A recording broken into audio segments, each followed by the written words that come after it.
আমরা 200-300 পেয়ে যেতে পারি, 226 ক্রস করবো 2026-এ। মানুষ যে বিপুলভাবে ভোট দিয়েছে, আমার তাদের প্রতি পুরো ভরসা, বিশ্বাস, আস্থা আছে।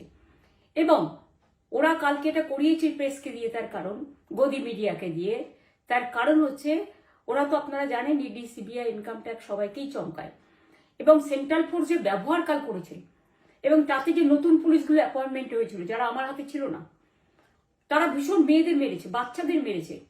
যে ভদ্রলোক উদয়নারায়ণপুরে ভোট দিতে গিয়ে মারা গিয়েছে, আমি তার শোকাহত পরিবারকে সমবেদনা জানাবার ভাষা আমার নেই, কিন্তু পরিবারটার পাশে আমরা থাকব। এবং যে তৃণমূল কংগ্রেস কর্মীরা এমনকি সাংবাদিকদেরও মেরেছে, আমি যেখানে ছিলাম ভবানীপুরে চক্রবেড়িয়ায়, আমি বাচ্চাদেরও মেরেছে, মহিলাদেরও মেরেছে, একতরফা মেরেছে। যাদের তৃণমূল কংগ্রেসরা জীবন দিয়ে লড়াই করেছেন, মার খেয়েছে, তবুও তারা এলাকা ছেড়ে যাননি। অনেককে ইচ্ছে করে অ্যারেস্টও করা হয়েছে, যাতে তারা এজেন্ট হিসেবে কাজ করতে না পারে। বিশেষ করে ভাটপাড়া, জগদ্দল, নোয়াপাড়া, এরকম অনেকগুলো জায়গা আছে। এমনকি আমাদের এখানেও ভবানীপুরে সারা রাত ধরে রেড হয়েছে।